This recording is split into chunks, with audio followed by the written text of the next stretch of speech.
you know what? I still would. I got demons, y'all. Hi everyone, it's me, Velvet. I don't want to waste your time, so let's get started. It starts with a dude admiring a giant mosquito? Dude, run. A normal mosquito's bad enough, let alone one that can suck you dry in one shot. But before the disgusting bug can bleed him dry, Danny saves him. A giant mosquito hits Danny with a blood net? Or goo net? I'm not sure, but it's a giant net, and sends him flying into a tree. You should run. No, not toward me. Oh, come on, Paulina. I know you're not the sharpest tool in the shed. But it's not like he was relaxing in that tree. Danny makes quick work of the bug by turning the power lines into a makeshift bug zapper. And that's it. Danny got rid of the bug. Oh, hell. That just made it worse. Instead of one bug, it's now many bugs. And they fly into the school that's full of potential victims. Well, not yet, it's nighttime, but later on, people will go to school. And then he goes to school the next day like nothing has happened. Bro, you saw them fly into the school last night. That can't be good. There's no way they're not still there. Tucker has made a body spray that makes him smell like a sweaty cookie. I don't know why you would do that though. But just like I said, the giant swarm of mosquitoes are still in the school. Paulina is their first victim, and instead of sucking out her blood, it phases into her body. But before we continue with that, but only one you. Damn girl, not Helga Pataki level, but it's getting there. Tucker is terrified of nurses, hospitals, anything to do with doctors. It's so bad, the only way he can pass through the nurse's station is by wearing a paper bag over his head. Suddenly, Danny's ghost sense goes off.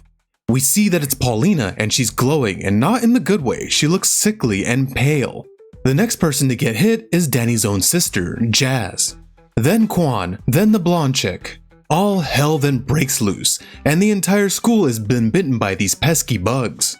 Danny goes and starts to clean up the mosquitoes, and I mean they're everywhere. They're in the storage rooms, they're in the bathrooms. Dude, nasty, those things have so much piss in them. Danny finally catches all of them, and de-transforms right in the middle of the hallway. There's this scene from before where Sam and Tucker cover Danny so no one sees him when he transforms, and then he does it right away in the hallway with no one covering him. It looks like he missed one though, and it's able to sting Sam. Never mind, he's missed a lot more than one. And now Dash is also infected. And I'm guessing since he was bit by more than one of them, it gives him a powerful ghostly form that looks like a goblin or maybe an orc.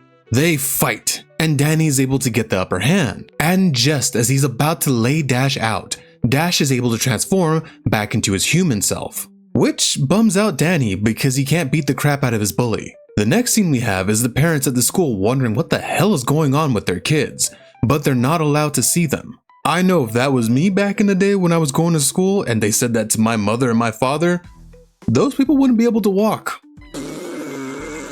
Here you go, Danny. Don't lose this. It was your grandfather's. Oh, man, gross. Tucker finds another one of the ghost mosquitoes. Seriously, Danny, what the hell, man? But the mosquito remains docile and doesn't infect Tucker. It's his new body spray, his cologne, that's what's protecting him. It's so gross that even ghosts don't want it. Now we know what's going on with the kids. They're being transferred to a creepy hospital by this obviously creepy looking doctor. Are you from the government's disease control center? Sure, let's go with that. Oh, come on, Maddie, don't make it easier for him. And just why should we trust you? Because I'm with the government and I can audit your taxes if you don't. We trust you. I got nothing to say, that was just terrifying. Danny and Tucker know something's up. Danny tells Tucker, who is terrified of hospitals, that they need to go into the giant creepy hospital. Danny tells Tucker that this should be easy. All he has to do is go ghost, sneak in, get him out. Bada bing, bada boom. Easy. Okay, that's not gonna work.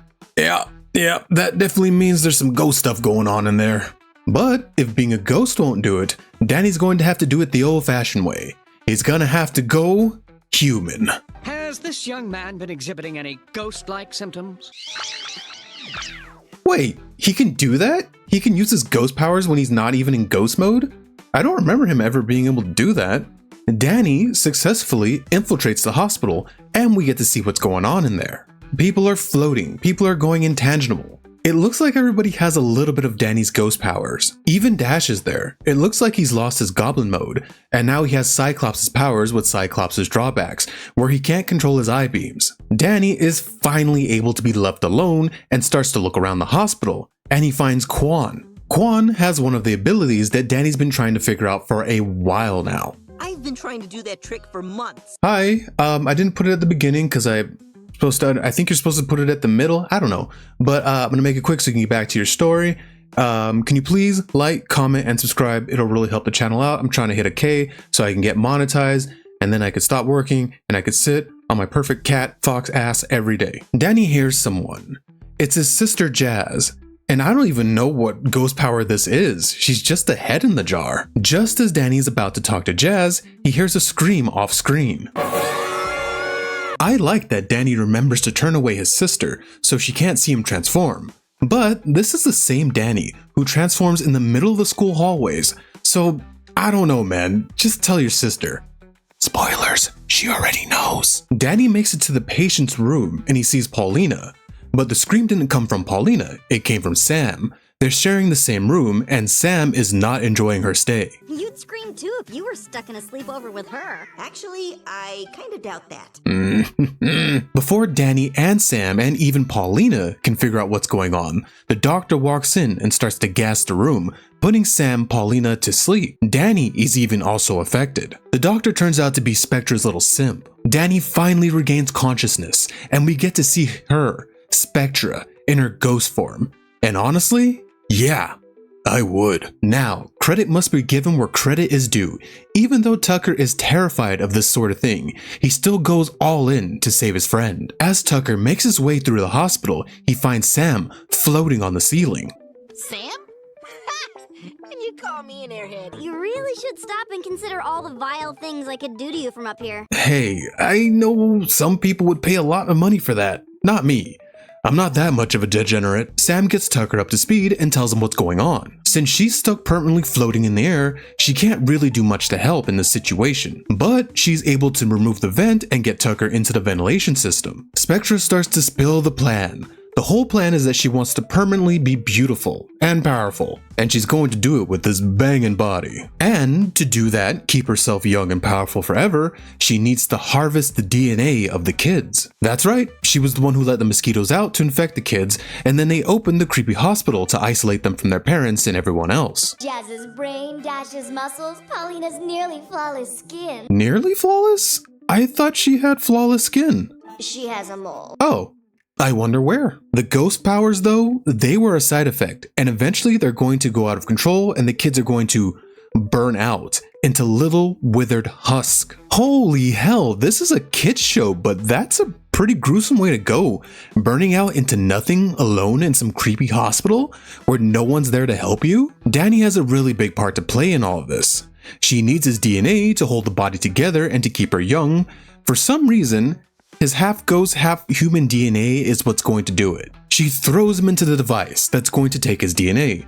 But I don't get this thing. This is the most important part of your plan, and you need his DNA. And you put him in a room with a giant vacuum hose where he could shove anything into said vacuum hose, which he does. He puts that nasty napkin in there, the one from his father earlier on in the episode. I don't know what the vacuum was going to do.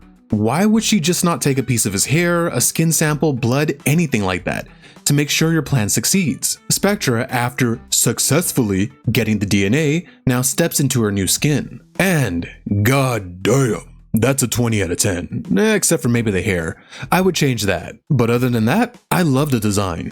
Spectra flies off, leaving Danny alone again. Why do they keep leaving him alone? He still has his powers. This gives Tucker an opening to finally break in and save Danny. Plasma peach. It's great for kissing. It's not, though. It's not.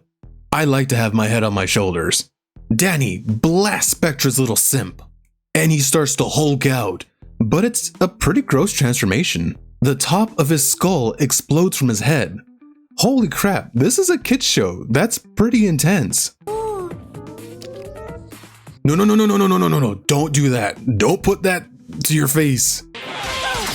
See? There she goes. She almost lost her head. Danny takes out Spectra's little simp pretty easy. He just tackles him and then makes him de-transform. I don't know why it was that easy, especially after the buildup of him transforming. Oh, that's why. He was defeated so quickly, we have to do the whole Spectra fight. Best to save the best for last. Spectra and Danny clash for a bit, but Danny is no match for Spectra in her perfect form. That should have been me! And the final part of the DNA puzzle kicks in. It's Danny's DNA. Well, not Danny's. Oh god, I still would. And it gets worse. And you know what? I still would. I got demons, y'all. Spectra lets Danny know that even though he's won against her, his friends are all still screwed. They're all still going to burn out. Gross. While Danny is fighting with Spectra, Tucker snuck away into the ventilation system and started to spray his nasty cologne into the ducts. It spreads across the creepy hospital, dispelling the bugs from everybody.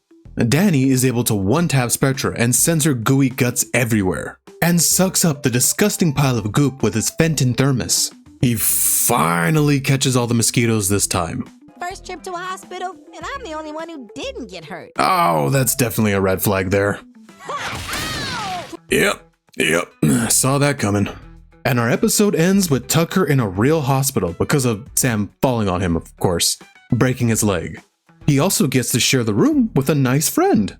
I can spend the next 2 weeks jabbering on about what it was like when I was his age. And that's how our episode ends. Guys, still technically not a cry for help. Hey everyone, thank you for making it to the end with me. I was originally going to cover the ultimate enemy, but I'm not where I want to be skill-wise with making these videos, and I want to give that storyline, that video, the love it deserves. I've decided to pivot and go with the one that makes me feel strange in my pants this episode. Can you please like, comment, and subscribe? It'll really help the channel out. And do you have any episodes of Danny Phantom who I can cover? Remember, not the ultimate enemy, because I will be doing that once I get better at this. Or maybe other crazy episodes of shows. Thank you for watching. Velvet out.